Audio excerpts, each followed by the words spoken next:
आज की इस वीडियो में हम देखने वाले हैं कक्षा 10वीं की गणित का प्रश्नावली 13.2। तो 13.2 में हम लोग इसमें क्वेश्चन नंबर 3 से देखने वाले हैं, यानी पहला और दूसरे क्वेश्चंस की वीडियो हमने बना दी है और उस वीडियो को आप ऊपर आई बटन पे क्लिक करके देख सकते हैं या आपको इस वीडियो के डिस्क्रिप्शन में उसका हम लिंक दे देंगे, वहां से जाकर आप देख लीजिएगा। ठीक है, तो क्वेश्चन नंबर तीसरा और चौथा देखते हैं इस वीडियो में कैसे आप हल कर सकते हैं। तो तीसरे वाले क्वेश्चन में देखिए कहा क्या है, कहा है कि एक गुलाब जामुन में उसके आयतन की लगभग 30% चीनी की चाशनी होती है। एक गुलाब जामुन जो है उसका जो आयतन होगा उसमें उसके आयतन का 30% जो है क्या है, चाशनी है। ठीक है, फिर आगे कह रहा है कि 45 गुलाब जामुनों में लगभग कितनी चाशनी होगी यदि प्रत्येक गुलाब जामुन एक बेलनाकार का है जिसके दोनों सिरे पर क्या है, अर्धगोलाकार है, जिसके दोनों सिरे कैसे हैं, अर्धगोलाकार है, तथा इसकी लंबाई जो दे रखा है गुलाब जामुन की वह कितनी है, 5 सेंटीमीटर, और जो गुलाब जामुन का व्यास दे रखा है 2.8 सेंटीमीटर दे रखा है। ठीक है, तो पहले हम इस गुलाब जामुन को इस माप के अकॉर्डिंग बनाते हैं। ठीक है, तो मान लेते हैं कि कोई एक बेलनाकार गुलाब जामुन है, समझ लीजिए कुछ इस प्रकार से आपने गुलाब जामुन बना लिया, लेकिन क्या है कि इसके दोनों सिरे पर क्या रखा हुआ है, अर्धगोला लगा हुआ है, तो आप अर्धगोला लगा सकते हैं। ठीक, कुछ इस प्रकार से आप बना लीजिए, जैसे यह देखिए आपका गुलाब जामुन मान लीजिए है, और यहां से यह जो दोनों इसके दोनों तरफ क्या लगे हुए हैं, अर्धगोला लगा हुआ है। ठीक है, और इस गुलाब जामुन की जो लंबाई है वह 5 सेंटीमीटर दे रखा है, कितना है, 5 सेंटीमीटर, और इसका जो व्यास है वह 2.8 दे रखा है, तो व्यास तो यही ना होगा, यानी यह जो माप होगा वह कितनी है, 2.8 सेंटीमीटर। ठीक है, तो आपसे पूछा गया है कि 45 गुलाब जामुन में कितनी चाशनी होगी। हमको तो पता है कि एक गुलाब जामुन में जो उसके आयतन की 30% होगी, तो सबसे पहले हम यह कर लेते हैं कि इसका आयतन ही पता कर लेते हैं कितना है। अगर आयतन हमको मिल जाएगा तो हम 45 गुलाब जामुन का आयतन निकालकर उसका 30% कर देंगे, तो हमको पूरी चाशनी पता चल जाएगी कि गुलाब जामुन में कुल कितनी चाशनी है। तो उसके लिए हमको सबसे पहले एक गुलाब जामुन का आयतन पता करना पड़ेगा। तो एक गुलाब जामुन का आयतन पता करने के लिए देखिए हमको क्या क्या निकालना पड़ सकता है। आपको निकालना पड़ सकता है यहां से लेकर यहां तक यह तो बेलन है, तो हमको यह देखना पड़ेगा इस बेलन की लंबाई कितनी है, क्योंकि आयतन का फार्मूला क्या होता है, देखिएगा ध्यान से, ये दोनों तरफ तो अर्धगोले लगे हैं, अर्धगोले का आयतन होता है 2/3 pi r square, sorry pi r cube होता है। तो यहां से हमको खाली त्रिज्या चाहिए और व्यास से हम त्रिज्या निकाल लेंगे। अर्धगोले का तो काम हो गया, लेकिन बेलन की अगर बात करेंगे तो बेलन का होता है पाई आर स्क्वायर एच, यानी आर तो इसका भी पता है बेलन का, लेकिन इसकी हमको ऊंचाई भी चाहिए। तो सबसे पहले हम इसकी ऊंचाई कहिए या लंबाई कहिए, अगर गुलाब जामुन को खड़ा कर देंगे तो ऊंचाई हो जाएगी, उसको पट करके रख देंगे तो क्या हो जाएगी, लंबाई हो जाएगी। ठीक है, तो गुलाब जामुन की टोटल लंबाई तो हमको दे रखा है, लेकिन हमको बेलनाकार भाग की लंबाई निकालनी है ना, तो उसके लिए देखिए आपको क्या करना पड़ेगा। अगर व्यास 2.8 है तो त्रिज्या इसकी आधी होगी, यानी 1.4 इसकी क्या होगी, त्रिज्या होगी। तो इधर से भी तो 1.4 इसकी क्या होगी, त्रिज्या होगी। तो हम क्या करते हैं कि अर्धगोले को काट के निकाल देते हैं इसमें से। जब हम अर्धगोले को निकालेंगे तो जब अर्धगोला हमारा निकलेगा तो टोटल लंबाई कितनी है, 5 सेंटीमीटर, तो अर्धगोला निकालेंगे 1.4 इधर से 1.4 उधर से, यानी हम कह सकते हैं 1.4 और 1.4 दोनों तरफ से निकलेगा तो आएगा 2.8। इसका 2.8 हम काट के निकाल देते हैं, क्योंकि 1.4 इधर से 1.4 इधर से हम अर्धगोले को अलग कर रहे हैं। जब अलग गोले कर देंगे अर्धगोले को तो बचेगा क्या, बेलन।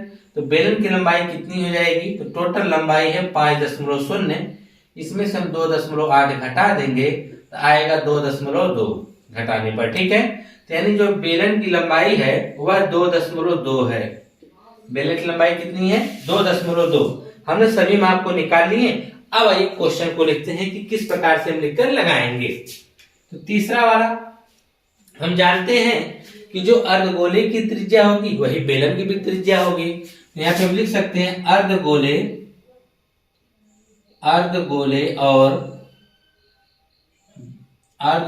और लिखेंगे। ठीक है, अर्धगोले और बेलन की त्रिज्या और बेलन की त्रिज्या,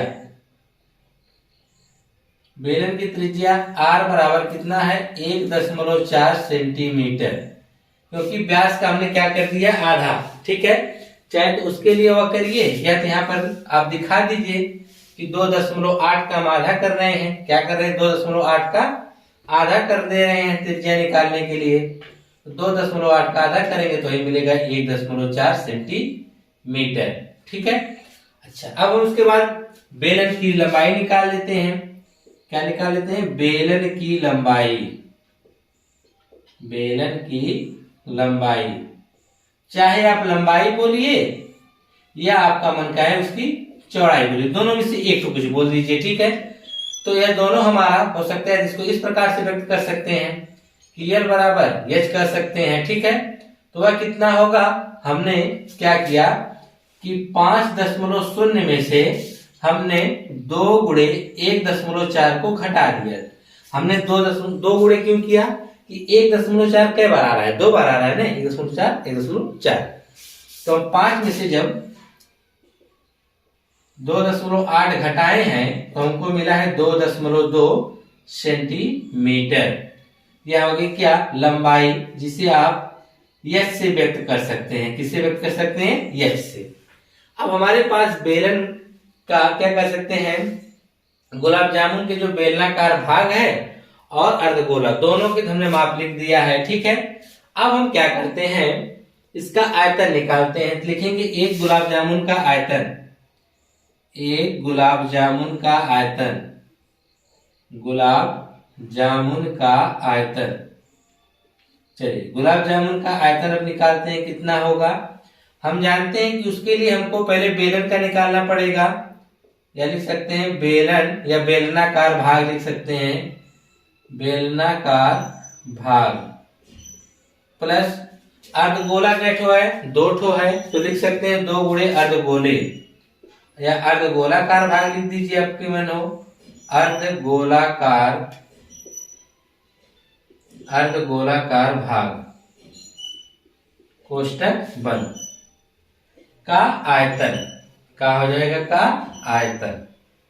ठीक है, दोनों का आयतन निकाल देंगे, जो आएगा यहाँ पे लिख देंगे। बेलन का आयतन होता है पाई r स्क्वायर h प्लस 2 गुणे अर्धगोले का होता है 2/3 पाई r क्यूब। तो यहाँ पे हो जाएगा पाई r स्क्वायर h प्लस 2 दूना 4/3 पाई r क्यूब। तो यहाँ पे हम देखेंगे जो चीजें कॉमन उसको निकाल सकते हैं, इसे पाई r स्क्वायर, पाई r क्यूब में से r स्क्वायर निकाल लीजिए। तो जो चीजें कॉमन हम निकाल लेते हैं, यहाँ क्या बच गया h, यह बचा 4/3 पाई, तो निकल चुका है, r क्यूब में से r स्क्वायर में निकाल तो r बच गया है। ठीक है, अब यहाँ पर लाके सभी मानों को हम रख देते हैं। जब सभी मानों को रखेंगे तो पाई का मान कितना रखेंगे 22/7 रख देंगे, गुणे r स्क्वायर का मतलब 1.4, तो 1.4 का गुणा हम 2 बार कर देंगे। फिर कोष्टक में h का मान कितना रख देंगे 2.2 प्लस 4/3 गुणे r का मान कितना रखेंगे 1.4, तो यहाँ पे हम 1.4 रख दिए, तो हो जाएगा 22/7 गुणे 1.4 का मतलब क्या होगा 14/10 गुणे 14/10। कोष्टक में इसको आप चाहें तो रहने दीजिए 2.2 ही, प्लस है देखिए 14 चौक के 56 हो जाएगा, यानी 5.6 बटा क्या आ जाएगा 3। देखिए इसको मान लीजिए दशमलव नहीं 14 है, 14 चौक के 56, अब देखेंगे तो क्या लगा देंगे दशमलव। ठीक है, अब इस चित्र को हम मिटा देते हैं। ठीक है, चित्र आप समझ चुके हैं, और सवाल लगाते समय आप चित्र जरूर बनाइएगा। ठीक है, चित्र अगर आप नहीं बनाते हैं तो आपका सवाल अधूरा माना जाएगा। ठीक है, और चित्र बना के लगाएंगे तो बेहतर होगा, और गलत होने कोई चांस नहीं है। 7 दूनी 14, 2 पच्चे 10। ठीक है, और हम चाहते हैं कि इस 10 को रहने दीजिए, इसको मत टच करिए। ठीक है, और उसके बाद आप देखिए क्या है मिलने वाला 22 गुणे 14, 22 गुणे 14 बटा में 15 में 50, कोष्टक में 2.2 प्लस अब 3 से आप भाग करना है 5.6 में। 3 एक कम 3, 2 आया, दशमलव लगाया 6 को, 3 बटे 24, 2 दशमलव लगा 0, 3 6 18। तो आप देखेंगे 1.86 आ रहा है। कितना आ रहा है? 1.86 आएगा। ठीक है, अब इन दोनों को जोड़ना है। इन दोनों को क्या करना है? जोड़ देना है। तो चलिए इनको जोड़ के देखते हैं कितना आता है। तो आपका 2.2 दशमलव नीचे दशमलव 186, यहाँ कुछ नहीं तो 0 बढ़ा लीजिए। 6 8 2 10 की 0 80 लेख का 3 4, यही नहीं होगा? तो आप यहाँ लिख सकते हैं इसका 14 दूनी 28 के 8 80 2 का 14 दूनी 28, 28 तो कितना हो जाएगा? 30 बटा में कितना? 50 गुणे इन दोनों को जोड़ने से कितना आया है? 4.06। इतना क्या आया है? Centimetre cube. अब आप इसे चाहे तो हल करिए या रहने दीजिए, हो सकता है आगे काम करे हमारे लिए। ठीक है, इसको इसी तरह रहने दीजिए, गुणा तो हमको करना ही पड़ेगा। फिलहाल आगे देख लेते हैं, क्या किसी से कटने लायक हो तो काटा जाएगा, नहीं तो गुणा करना ही है। ठीक है, यह एक गुलाब जामुन का आयतन है। कितना है? एक गुलाब जामुन का आयतन हमको निकालना है। कितने का है? 45 का। तो लिखेंगे एक गुलाब जामुन का आयतन, गुलाब जामुन का आयतन, जामुन का आयतन बराबर, इसी तरह लिख दीजिए 308 बटा में 50 गुणे 4.06। यहाँ पे दिख रहा है कि नहीं आप लोगों को? ठीक है जी, बिल्कुल दिख रहा है थोड़ा सा। अब हम क्या करते हैं कि हमको निकालना है कितने का है? 45। लिखेंगे 45 गुलाब जामुन का आयतन, गुलाब जामुन का आयतन। ठीक है, यह आ जाएगा गुलाब जामुन का आयतन 308 बटा 50 गुणे 4.06 गुणे कितना आ जाएगा? 45। अब हमको क्या करना पड़ेगा कि देखते हैं किसी से कटने लायक है, काट सकते हैं। 5 से काटिए, 5 में 50 और 5 9 45। ठीक है, और कोई कटने वाला दिख रहा है तो काट दीजिए, वैसे 10 है, रहने दीजिए, मत कुछ करिए। अब 308 बटा क्या है? 10 गुणे, अब 9 का गुणा कर दीजिए, 9 6 का 54 हो जाएगा पूरा, और 9 चौक के 36, इतना आ जाएगा। अब आपको गुणा करना ही पड़ेगा, तो आपका आ गया 36.54 में गुणा करना पड़ेगा 308 का। ठीक है, गुणा कर दीजिए। तो हम इसको इसलिए नहीं काट रहे हैं क्योंकि हमको भी भाग देना है, तो हमारे लिए आसान रहेगा 10 से भाग करना। 8 चौक के 32, 2 80, 3 काट 5 40, 3 43, 3 हासिल 4 का, 8 6 48, 4 52 हासिल 5 का हो जाएगा, 8 3 के 24, 8 3 के 24, 5 कितना हो जाएगा? 29 है, सब 0 0 हो जाएंगे। ठीक है, अब 3 से करिए एक अंक, अब दूसरे कट कर देंगे। ठीक है, 4 3 12 के 2 80 1 का हो जाएगा, 5 3 15 1 16 86 1 का, 36 18 19 89 1 का, 3 3 का 9 1 10। जोड़ दीजिए, यह 2 हो जाएगा, यह 3 होगा, 4 9 6 15 5 से 1 का, 10 2 12 और यह 1 हो गया। तो हम देखना चाहेंगे कि यहाँ पे दशमलव कितने अंक पे लगेगा, तो 2 अंक पे हमारा क्या लग जाएगा? दशमलव। तो आएगा 11,254.32, और इसी के बटा में एक और दशमलव है, बटा है 10 ने, हमने इन दोनों का गुणा किया तो हमको क्या मिला? 112.54.32 पूरे बटा में क्या मिला है? 10। जब 10 से भाग करेंगे तो दशमलव एक अंक और इधर बाएं खिसक आएगा। ठीक है, जब इधर दशमलव खिसक आएगा तब देखिए क्या होने वाला है, तो आपका एक अंक और खिसक के आएगा, तो हो जाएगा 112, यह हो जाएगा 5.54 बीच में 4 3 2, इतना क्या आएगा? Centimetre cube. अब हमको मिल गया कि टोटल गुलाब जामुन का यही आयतन आया 1125.432। तो यह 45 गुलाब जामुन का आयतन है। लेकिन हमको तो बताना है इसमें चाशनी की मात्रा, तो चाशनी की मात्रा हम इधर निकाल देते हैं। ठीक है, चलिए यहाँ पे निकाल देते हैं चाशनी की मात्रा।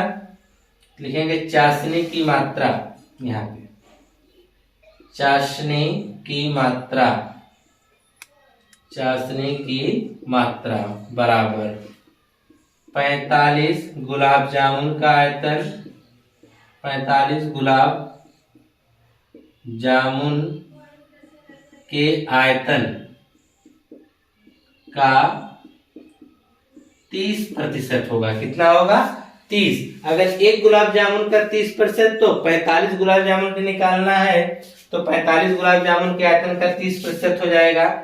इसका कितना है? 1125.432 बटा गुड़े कितना होगा? 30 बटा में क्या आ जाएगा? 100। तो आप देखेंगे 1 0 से 1 0 क्या हुआ? कट गया।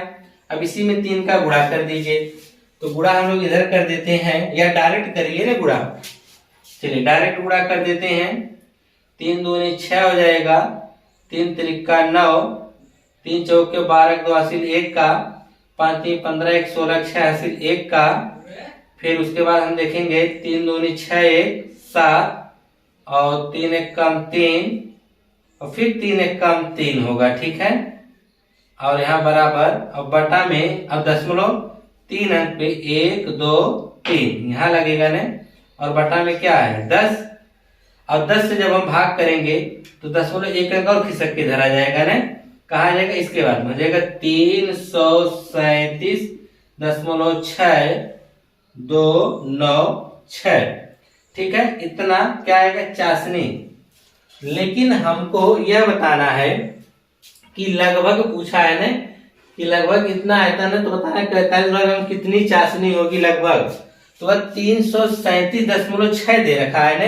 अगर नीचे आपको दिख रहा हो तो हम नीचे लिख सकते हैं। चलिए, पूरा तो नहीं दिख रहा आपको यह वाला लाइन, देखिए यह लाइन आपको नहीं दिख रही, इसमें कुछ खास किया नहीं गया है। इस चीज को मैं यहाँ बगल में लिख देते हैं। इसकी शॉर्ट स्क्रीन आप लोग ले लीजिएगा, हम यहाँ पे इसको मिटा के लिख दे रहे हैं पूरा क्लियर, ताकि आपको स्पष्ट दिखाई दे। जब हमने 3 का गुणा किया तो हमको क्या मिला है? हमको मिला 3376.296 बटा 10। तो एक अंक दशमलव इधर खिसक के आ जाएगा, 337.6296 मैथ बटा खत्म हो चुका है। ठीक है, जब लगभग की बात करेंगे हम, ये दशमलव इधर खिसक जाएगा, दशमलव के बाद ये संख्या हम देखेंगे, अगर 5 से बड़ी तो बगल वाली में तो जोड़ देते हैं, तो यह हो जाएगा 338। चाशनी की जो मात्रा होगी वह कितनी होगी? 338। अब चाशनी की जो मात्रा होगी गुलाब जामुन में कितनी होगी? चाशनी की मात्रा वह कितनी होगी? 300। मात्रा की बात करेंगे या तो आयतन, आयतन का ही 30% निकाला गया है, इसका जो मात्रक आएगा वो भी क्या आएगा? सेंटीमीटर क्यूब ही आएगा। क्या आएगा? Centimetre cube. क्यों? क्योंकि इसकी जो लंबाई और व्यास दे रखा है सेंटीमीटर में, इसका आयतन भी क्या आएगा? सेंटीमीटर क्यूब आएगा। ठीक है, तो इस प्रकार से आपने यह तीसरा प्रश्न देखा। अब आइए चौथा प्रश्न देखते हैं। ठीक है, चौथे प्रश्न में क्या कहा है? आप क्वेश्चन को आराम से समझते जाइए, बस कैलकुलेशन किसी किसी क्वेश्चन में ज्यादा करने के लिए मिल जाता है, तो उससे आप लोग डरा मत करिए। ठीक है, और बार बार जब प्रैक्टिस करेंगे तो आपके लिए कैलकुलेशन करना भी इजी हो जाएगा। तो आइए नेक्स्ट वाला क्वेश्चन को देखा जाए। कहा है कि एक कलमदान घनाभ के आकार की एक लकड़ी से बना है। कोई कलमदान है, कलमदान का मतलब कि वह लकड़ी का है, उसमें कलम रखने के लिए आपको गड्ढे बनाए गए हैं। कैसे गड्ढे बनाए गए हैं? जिसमें कलम रखने के लिए 4 शंक्वाकार गड्ढे बने हुए हैं। घनाभ की बीमाएं 15 × 10 × 3.5 सेंटीमीटर है। प्रत्येक गड्ढे की त्रिज्या 0.5 सेंटीमीटर और गहराई 1.4 सेंटीमीटर। भूरे कलमदान में लकड़ी का आयतन ज्ञात कीजिए। तो एक चीज आप लोग यह देख लीजिए, समझ लीजिए कि कोई लकड़ी का एक गुटका है पूरी तरह से भरा हुआ। कुछ अगर हम आकृति बनाने की कोशिश करते हैं तो आप समझ जाइएगा, कुछ इस प्रकार से लकड़ी का गुटका है। ठीक, इसमें लंबाई चौड़ाई ऊंचाई है। ऊंचाई यहाँ पे अगर हम दिखा नहीं पा रहे हैं अगर आप लोग देखना चाहें तो कुछ इस प्रकार से होगा आकृति। अगर आप देखना चाहें तो कुछ इस प्रकार से आकृति रही होगी। तो यहाँ पर ये बन गया और यह इसमें इसको मिला देते हैं। ठीक है, तो यह आपका घनाकार हो गया। ठीक है, इसी में कलम रखने के लिए इस प्रकार से गड्ढे बने हुए हैं। इसमें 4 गड्ढे बने हुए हैं। वो भी कैसे गड्ढे हैं? शंक्वाकार गड्ढे उसमें बने हुए हैं, जो वह घनाकार लकड़ी है। अब यह देखिए, जब गड्ढे बने हुए हैं तो ये टोटल घनाभ का जो आयतन होगा उसमें से जो शंक्वाकार गड्ढे बनाए गए हैं उतनी लकड़ी काट के निकाल ली गई होगी। तो हमको यह सबसे पहले देखना पड़ेगा। पूछा है कि जब लकड़ी काट के निकाल ली गई तो पूरे कलमदान में लकड़ी का आयतन कितना बच गया, वही आपको बताना है। तो सबसे पहले आप यह देखेंगे कि यह जो लकड़ी घनाभ के आकार की थी, जिसका पूरा आयतन कितना था। सवाल को फिर से समझ लीजिए। यह कोई एक लकड़ी है, ठीक है, जिसमें कलम रखने के लिए इसमें खोद कर शंक्वाकार गड्ढे बनाए गए हैं। और टोटल कितने गड्ढे बने हैं? 4। और जो घनाभ की लंबाई है वह 15 × 10 × 3.5 की है। और जो गड्ढा बनाया गया उसकी त्रिज्या 0.5 और गहराई 1.4 सेंटीमीटर की है। तो बताना है कि पूरे कलमदान में लकड़ी का आयतन कितना होगा। तो इसके लिए सबसे पहले हमको जो जो चीजें पता है पहले उसको हम लिख लेते हैं।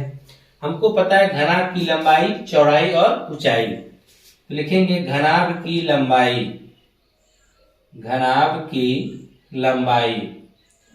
तो घनाभ की लंबाई हम किससे व्यक्त करते हैं? यल से। वह कितनी है? 15 सेंटीमीटर है।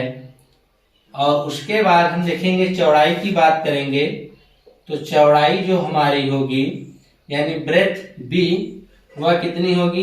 10 सेंटीमीटर। और ऊंचाई की अगर हम बात करें कि ऊंचाई कितनी होगी, ऊंचाई h बराबर 3.5 सेंटीमीटर। तो हम क्या करते हैं, घनाभ की हम यह करेंगे, घनाभ का आयतन निकाल लीजिए अलग से या एक ही साथ निकालिए, कोई दिक्कत नहीं। चलिए एक ही साथ निकाला जाएगा। तो प्रत्येक गड्ढे की त्रिज्या निकाल लेते हैं जो शंक्वाकार है। लिखेंगे शंक्वा या शंकु की त्रिज्या लिख दीजिए, या शंक्वाकार या लिख सकते हैं शंकु की त्रिज्या लिख दीजिए। ठीक है, शंकु की त्रिज्या, शंकु की त्रिज्या। तो इस त्रिज्या को हम लोग r से व्यक्त करते हैं, वह है 0.5 सेंटीमीटर। और इसकी गहराई जो है शंकु की कितनी है? शंकु की गहराई, गहराई इसे हम यश से व्यक्त करते हैं। ठीक है, वह कितनी है? 1.4 सेंटीमीटर। अब सुनिए, हमको क्या करना है, बताना है कि जब इसमें गड्ढे बना दिए गए हैं, गड्ढे बनाने के बाद वो लकड़ी का आयतन कितना बचा होगा। देखिए, हम लोग जो निकालते हैं लंबाई गुणे चौड़ाई गुणे ऊंचाई, यह पूरे इसका आयतन होता है। ठीक है, लेकिन ये जो गड्ढे हम बना डाले हैं इसमें कलम रखने के लिए, उतना लकड़ी तो काट के निकाल दिया गया होगा न। अब उतना लकड़ी इसमें से घटा देंगे, जो बचेगा वही भी लकड़ी में कलमदान का क्या होगा? आयतन होगा। ठीक है, तो देखते हैं क्या होगा।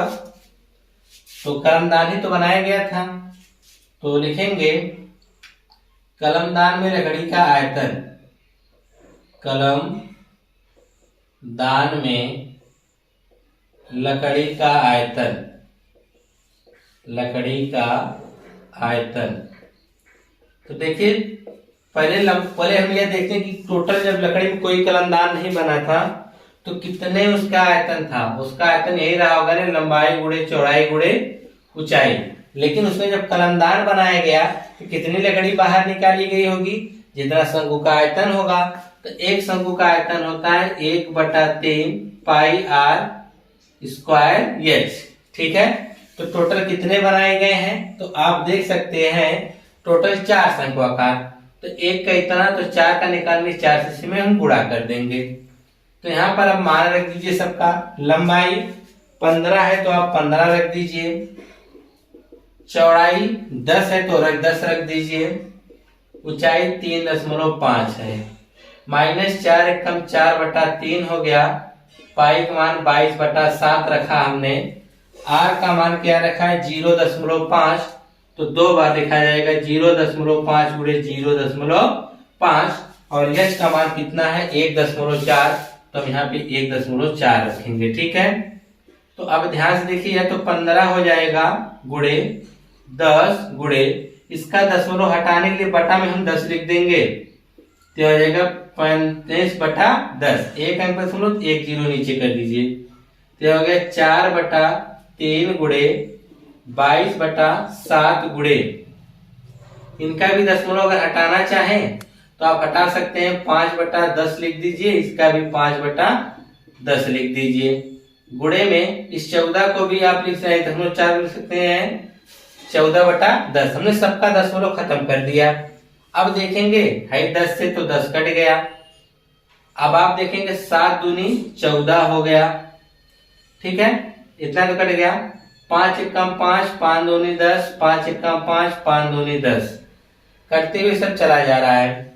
इस 2 से यह 2 कट गया, और आप देखेंगे नीचे बचा यही 2 ने, इस 2 से इस 4 को काट दीजिए 2 बार में, तो बचा क्या, इधर अगर हम देखेंगे इन दोनों में तो बचा है 15 गुणे 35। ठीक है, बाकी दोनों तो कट ही चुके हैं, माइनस यहाँ क्या बचा, यहाँ 2/3 बच गया है, गुणे ऊपर यहाँ 22 की ओर बचा है, 7 कट गया, ये भी 1/5, 2 भी कट गया, 1/2 हुआ, 2 भी कट गया, 2 भी कट गया, खाली यहाँ बटा का 10 बच गया, यानी बटा का 10 यहाँ पे हम लिख लेते हैं। ठीक है, और अगर इसे आप छोटा करना चाहें तो कर सकते हैं, 2 एकम 2, 2 पचे 10। अब तो उससे छोटा होने वाला नहीं है, 15 गुणा करिए, 15 पचे 75 के 5 हासिल 7 का, 15 तिया 45, 45 में अगर आप 7 जोड़ेंगे तो क्या आ जाएगा 52, माइनस 22 एकम 22 और 5 तिया 15, 15 से भाग करना पड़ेगा 22 में, तो 15 एकम 15, आग घटा देंगे 7.0, तो हो जाएगा 15 चौके 60, आएगा 10.0, 15 छक्का 90, तो आए जाएगा आपका 525 माइनस 1.46, कितना आएगा 525 1.46, तो जाएगा 525.0 कर दीजिए, 0.461 घटा दीजिए, यह हो जाएगा 4, यहाँ हो जाएगा 5। ठीक है, दशमलव, और अगर आप बात करेंगे यहाँ पर तो 3 बचेगा, 2 बचेगा, 523, कितना आएगा 523.54। आयतन है तो आयतन का मात्रक होगा सेंटीमीटर क्यूब, दिख रहा है कि नहीं, 523.54 सेंटीमीटर क्यूब आएगा। इतनी लकड़ी जो कलमदान में क्या है बची हुई है। ठीक है, तो इस प्रकार से आपने यह देखा 2 क्वेश्चन। इसके क्वेश्चन से बहुत काफी टाइम ले रहे हैं, इसलिए हम एक वीडियो में 2 ही क्वेश्चन रखने का प्रयास कर रहे हैं। बाकी हम लोग क्या करेंगे, और जो वीडियो होगी इस वीडियो के डिस्क्रिप्शन में उसका हम लिंक देते जाएंगे, वहां से आप जाके क्लिक करके देख लीजिएगा। ठीक है, मिलते हैं नेक्स्ट वीडियो में, धन्यवाद।